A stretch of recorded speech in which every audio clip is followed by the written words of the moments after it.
We're doing another nighttime camera exchange, Brody and I, and it seemed like a pretty eerie night. It's pretty quiet. There isn't very many hunters up here tonight, which is a good thing. But yeah, we're heading in to where we see the 14 and 12-inch footprints all the time, and we're gonna pick up some game cams that have been up here for a week. And this is where we found the mountain lion on one of our game cams not too long ago. There's the game cam picking it up, and I'll record the next game cam. We're picking up 3 tonight. Today is September 6, 2013, and we're picking them up at night. It's kind of unnerving. We know that there's black bears up here, and then this is a real heavy squatch area. The evidence here is just overwhelming with the footprints that we're always finding and the structures and so forth. But we're headed to the second game cam, and getting close to it. Let's see. Just want to show the viewers where the game cam is before I turn off. This is Friday, September 6, 2013. Our game cams have been up here for a week, and let's see if I can find it.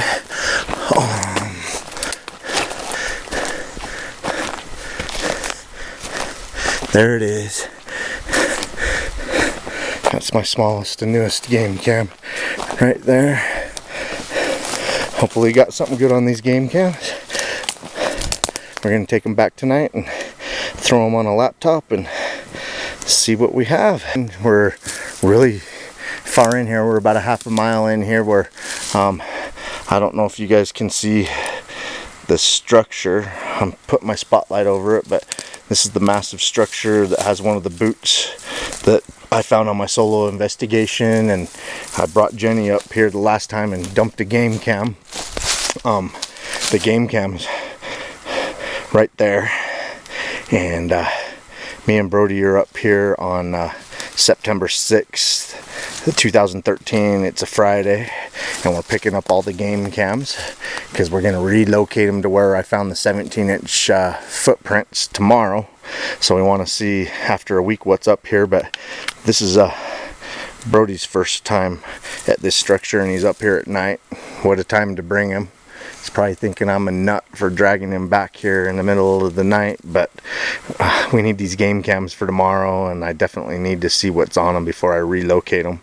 And we're planning on doing a 20-mile plus hike tomorrow up that new canyon where we found the 17-inch footprints, and we're going to relocate these 3 game cams plus a 4th. Yeah, we're going to pull them out of here where we keep finding the female and the juvenile's footprints, the 14 and 12. We think they're a lot more shyer. Hopefully the male's not as shy as them. And we're going to try something new with these game cams. I'm going to put them on daylight only.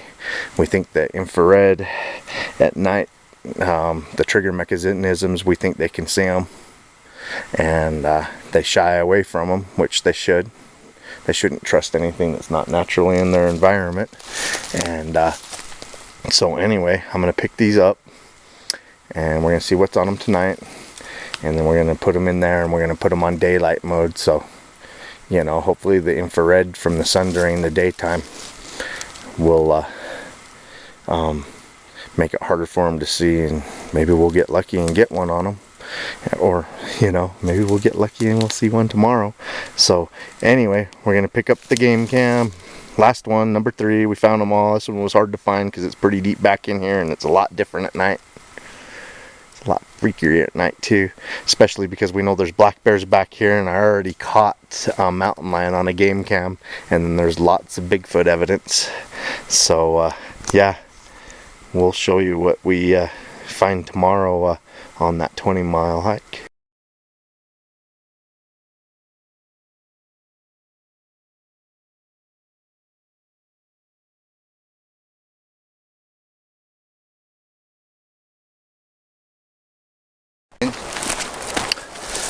Brody and I are up here.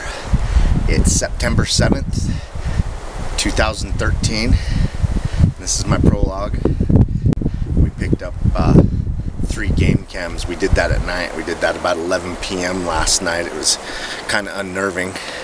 I took Brody up to a new structure that I found on a solo investigation, and last week I took Jenny there for the first time, and Brody got to see it at night time, and I was sitting there telling him, I'm like, hey, it's night, this doesn't do it justice, but he was impressed even at night time, but you know, so was I.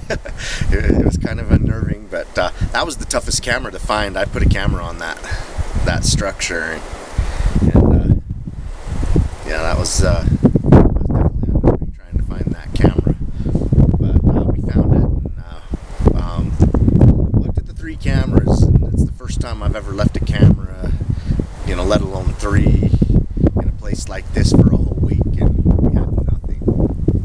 So that's pretty rare. But the reason I picked them up last night and we endured a night pickup is because I want to take them up here. I don't know if you guys can see it, but I went back about 8 miles the last time in this side canyon, and about 7 miles in, we found 5 17-inch footprints, and we hadn't seen those 17-inch since 4/6/13, April 6th.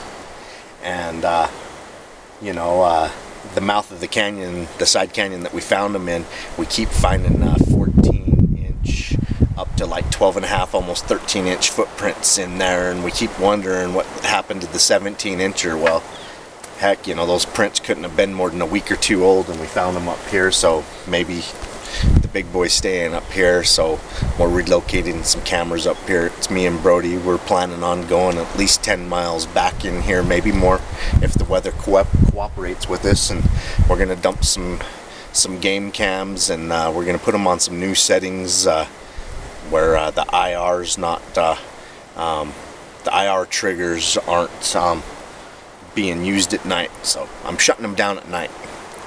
You know, I'm thinking they're like laser lights to their eyes, and they know they're there. And I notice a lot of game cams and stuff are picking up possible Sasquatches during daylight hours, and I'm sure the sun kind of, you know, puts its own infrared out there, so it makes it harder for them to see during the day, so they don't know where to avoid. Not saying that they know we're taking their pictures, but you know, if you lived a couple hundred years ago and you're walking in the forest at night and you see laser beams, are you going to go near them, or are you going to trust that? So that's a very good reason why they avoid game cams and stuff. So Brody and I are going to go back in here. We call this place Rough Hollow, and we're going to see if we can catch up with that big boy again. We got our parabolic mic, and we're going to dump some game cams and come pick them up in a week or 2. My pack, can you grab them? Yeah, let me set this down. Brody seeing some movement up in the cliff. I'm going to get the camera aimed up on the cliffs. He wants to scope the cliff. Let's make sure that I got the camera on it.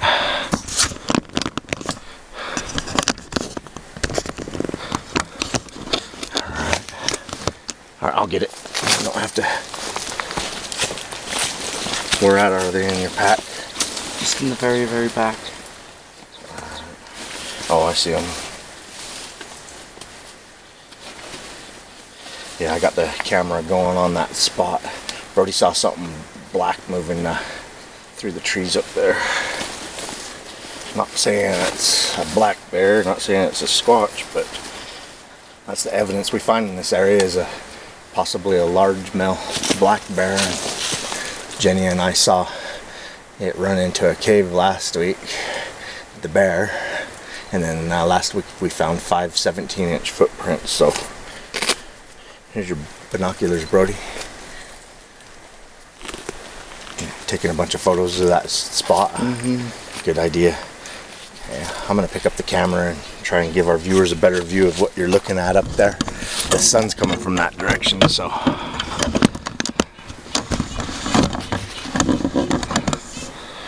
right up on that cliff ledge up in the trees, Brody.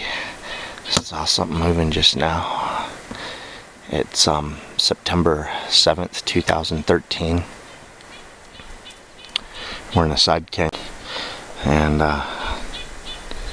we decided this place is worth moving into for a while and researching after finding the 17-inch footprints that we haven't seen for almost 6 months now, since April 6th. It's over 6 months, I guess, because today is September 7th. 6 months, 1 day. So we're up here trying to catch up with what we believe is the alpha male of wish us luck. I'll record if we see any more up there on the ledge. Okay, alright, we've caught up to the black bear. We think it's a large male. I don't know if you guys can see the footprint, but there's a couple of them here, and that's the best one. I can even see the claw marks in the front of it. I'll pan down to it in a second and I'll point it out to you. I just kind of want to pan around where we're at right now. There's a birdie up ahead, and I'll just kind of pan around, show you guys where we're at. We're in the middle of this wash, and the bears cross the wash.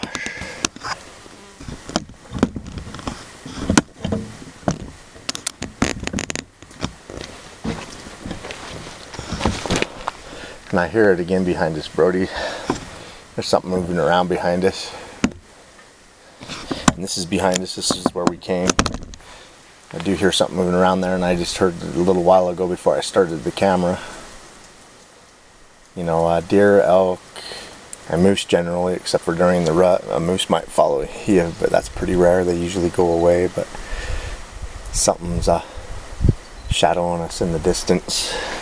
And I'm going to finish doing a 360 degree pan around. Show you where we're at, where we're finding the bear footprint.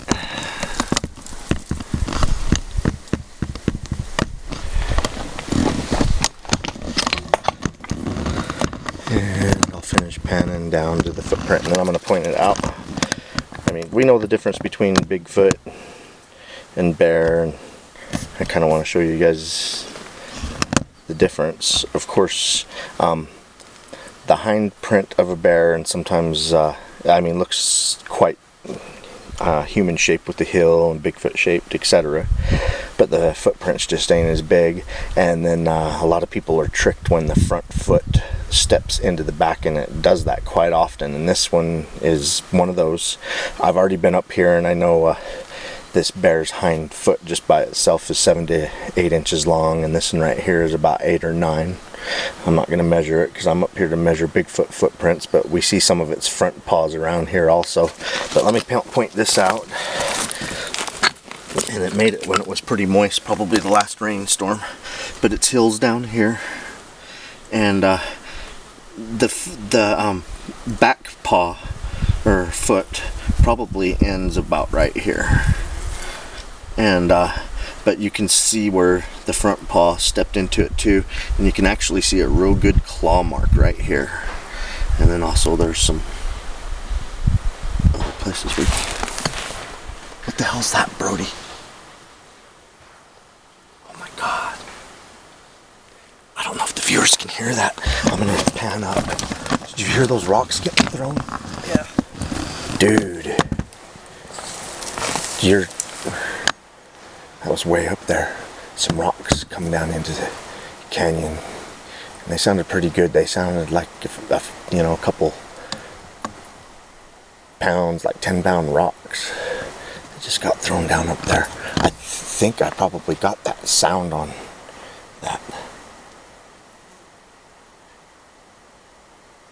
And you know what? It's not, there's not cliffs over there, Brody. That's not so steep embankment and stuff up there. That doesn't look like an area where you would get natural rock fall right up there. That's crazy. Clear up that direction if we caught it on the camera mic. Okay, well, we need to go up and investigate why a rock got thrown down that hillside, and it sounded like at least 2 got thrown down. in our past experience, when we've had to suspect Bigfoot throw stuff, it seems like they never try to intentionally get it even close to us, just near us. It may be a warning by the alpha male in there. I hope he's raunchy for us today. I'd really like him to show himself. So we're going to move on up ahead. That was the bear footprint that I was showing you, but we also know there's a Bigfoot up here. It seems like there's a male bear or male Bigfoot. You know, they may be the dominating force in Timber Canyon. This may be the best habitat place, and they're claiming it is their own. So let's go up and see if we can find him.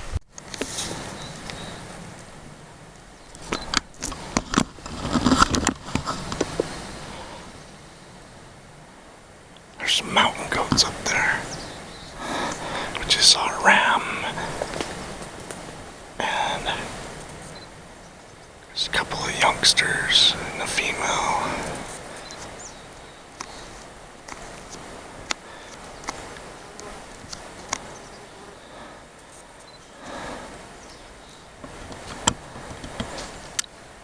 Did you hear that behind us, Brody? Something's been following us since we've come into this canyon, dude. There it goes again. Every time we get quiet and start filming or something, I hear it moving around behind us. But there's a couple of mountain goats up there. I can't see them now. Hopefully the camera got them, but that's mountain lion food. And I bet you Sasquatch eats the same thing as mountain lions and black bears. So anyway, that's the direction we came. And that's the third time I could hear something following us. Something shadowing us about 100 yards back. This hasn't happened to us since about 6 weeks ago in Yellowstone Canyon. Now we're up one of the side canyons we're exploring, and something's shadowing us. We just saw some mountain goats up here. Actually, they look like more bighorn shape. That's what they looked like to me. Brody zoomed in with his camera and got some pictures. We'll take a look, but I think they were bighorn. And we're gonna keep heading up and keep an eye behind. There's something stalking us today. That's so awesome. We're just seeing bear tracks, some pretty fresh ones, and then we've also seen what looked to be 3 bighorn sheep. One of them included a ram clear back up in there. And I'm back to where we found the fresh scat last week when we was here on the 1st of September. Today's the 7th, so it's only been 6 days since we've been here, but we passed this spot that we're currently in, and there was nothing, and on the way back there was fresh what we believe was probably bear scat, and while I was filming it, you know, all the berries and stuff in it, I was joking around how, you know, on a couple episodes I've seen Bear Grylls eat the berries right out of it. Well, it looks like the animals of the forest like it too. I'm gonna pan down to it, but there's nothing left of this scat mound. The animals, birds, whatever has eaten it all.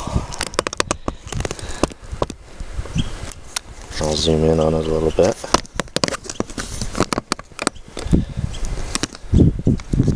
But that was just a huge mound. If you guys seen my film last week, and it smelled pretty sweet. When I come up on the spot, I could smell something foul, and I just naturally assumed when we found the scat it was the scat. But after I got done filming it, I smelled it, and it smelled really sweet.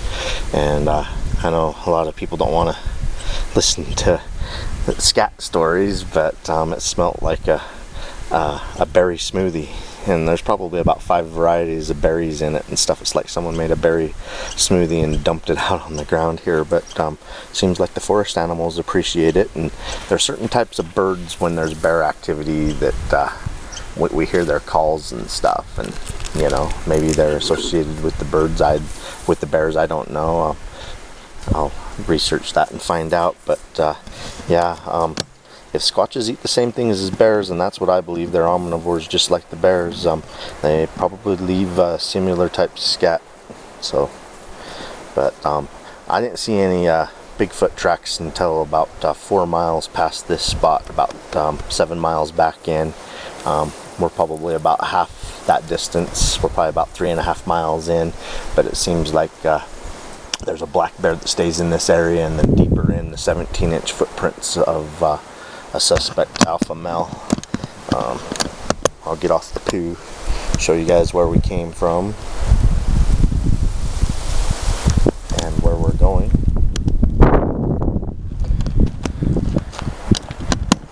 Last time I was here, I went 3.5 miles further. Well, actually 4 miles further. We went about 8 miles in. Brody and I want to go 10 miles or more. We want to see if we can find some structures. That's the direction we're going, and we're going to see if we can find more Bigfoot footprints. South 5. Okay, 6 days ago when I was here in this side canyon, we found 5 17-inch footprints, and we just found, this is our second. The last one we found down by the water that wasn't that great, but it was really definitive to me. But this is a 14-incher. We're seeing evidence that the 14-incher's coming up in here, and it was probably during the last rainstorm. There's another one up ahead. This one's a right foot, it looks like, and the other one up ahead's a left. But I'll get a couple more angles on this, and I will try and point out the footprint to you. Sorry, this isn't level ground, so I'm kind of having to hold the camera. And let's see,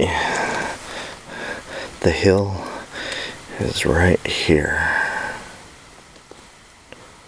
and then it comes up. This is the edge, and here's the toes, and the toes are really splayed, maybe because it was wet and muddy when it walked here, but it really splayed those toes for us.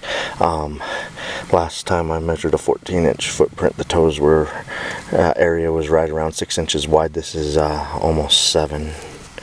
I'm gonna get another angle for the viewers. But yeah, 14-incher. I believe this is the female, so she comes up this canyon too. It's not just the 17-incher.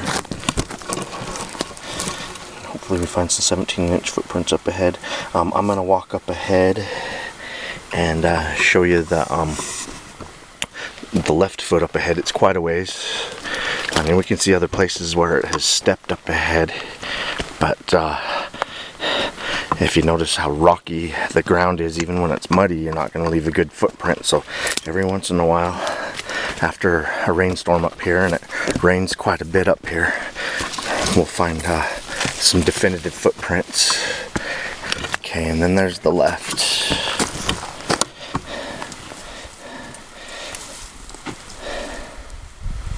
And then I want to set the camera down and pan around and show you guys where we're at.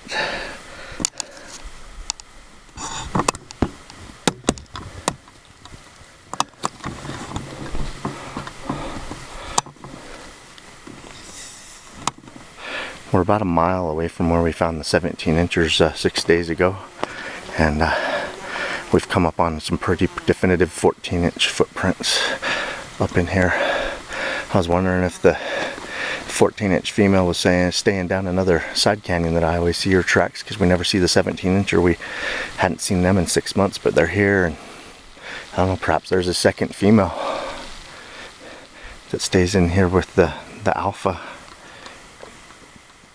But we're going to move up beyond the waterfall. I don't know if you guys can hear the waterfall up ahead on the camera. It's fed by some springs and stuff up here, but about a half a mile past that waterfall is where we started finding the 17-inch footprints last week. So we're going to go up ahead and see what we can find. We didn't find any fresh 17-inchers. I took Brody to where we found the 17-inchers last week, and a couple of them are still definitive. He said he really liked them, even though they've dilapidated for a week with rain. But right down there is some Oregon grapes. I wanted to show you the plant life leading up to this print that I'm going to cast that we found on the way in. We were hoping that we could find a good 17-incher, but the ones from last week were just too dilapidated, and I didn't even want to cast them last week because they weren't the greatest. But we found a great 14-incher one, And then I want to show you what's going on right here. This is oak brush, and there are acorns on there. The deer and the bears love the acorns. Don't see why it would be any different for a resident Bigfoot. I'm sure they love acorns. These acorns are probably only a month or so away from being ripe. Who knows? They may have the stomach to eat them while they're even green. But just kind of look around, and I'm gonna walk down to the print that we're gonna cast. At least I think we're close to it.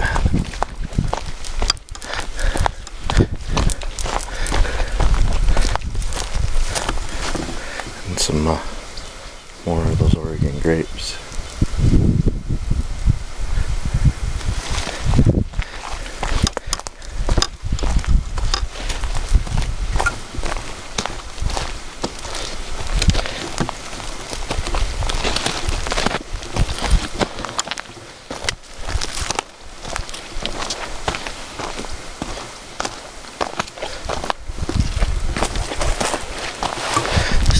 Probably a lot further from that footprint than I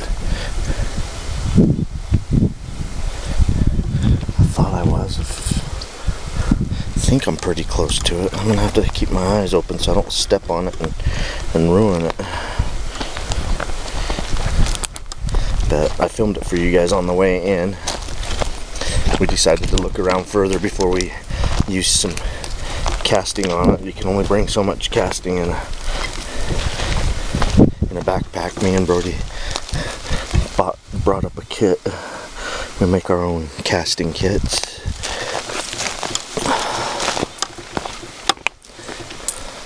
Okay, where is that?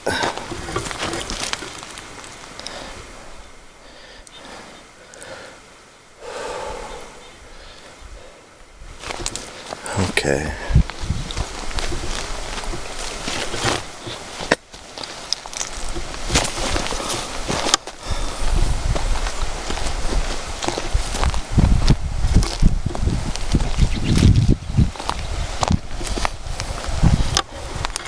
Let me know if I pass up that print.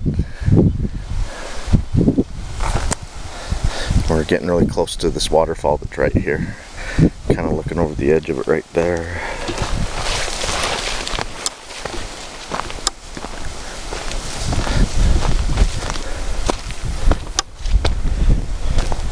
Okay, well, I'm going to start looking intently. I may have passed it up, but I just want to show you guys the food sources that are available here. Acorns, a lot of animals love those acorns. And I'll get back with you when we find that print we're casting. Okay, this is the 14-inch footprint that we filmed earlier. We found it and thought it might be one that we want to cast, but we only have enough casting kit on one backpacking trip to cast, one good sized footprint. And this is, it's almost 7 inches wide. The toes there were really splayed looking, and then it's a little over 5, almost 5.5 inches wide at the hill, and then it's just a tad over 14 inches long. Where this is the first time I've seen 14-inch footprints in this canyon, but it's only my second time here. Brody got to see the 17-inch footprints. I'm going to kind of pan around and show you guys where we're at. There's Brody's sound mic.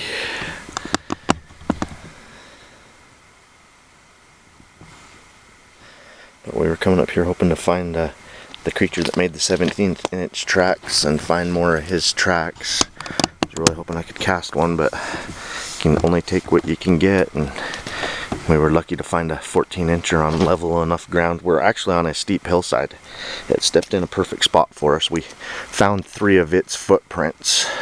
The first footprint we found down there by the creek when we were crossing coming up here, and it wasn't castable. It was actually like mostly smashed down grass and water weeds and stuff.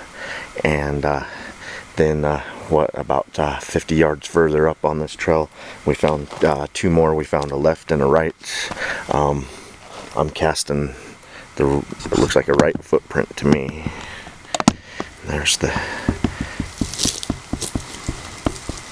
just giving you guys a full pan, show you kind of the area that we're in, that we found this footprint.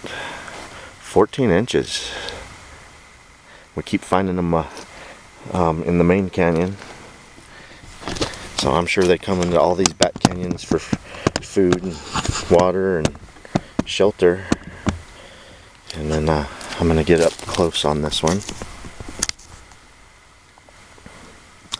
and then once this cast that we just set dries, we'll pull it up and let you guys see what the bottom looks like. The bottom is what I'm really interested in. The top, I mean, it looks exciting on film because it's hard to see these footprints on camera, so once you get the cast in, they just stand right out. But I'm interested in the bottom, where the actual foot of the creature touched the ground. I just dug up the cast with my knife. I got the knife up at the toes to give kind of size comparison. The toes were splayed almost 7 inches, and then it's tapered down to about 5.5 inches at the heel.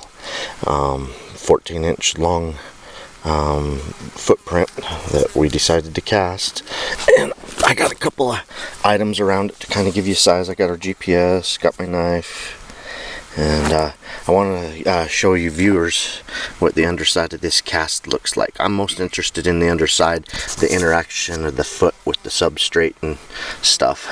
Let me move that so I don't lay it on there. Okay.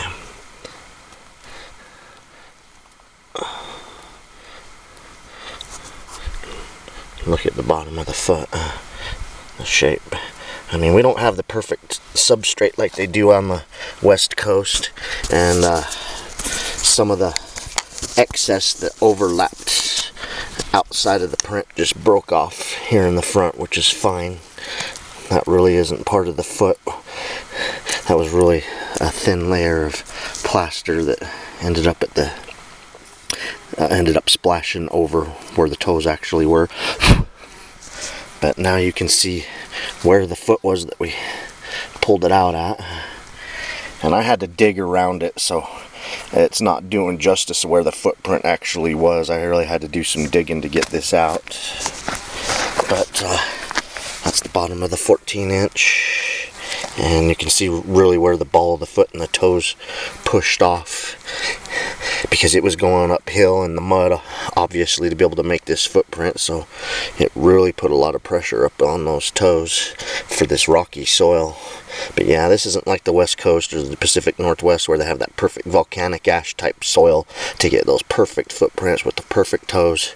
You're hard pressed to find a footprint with where all the toes are perfect here in the Rocky Mountains.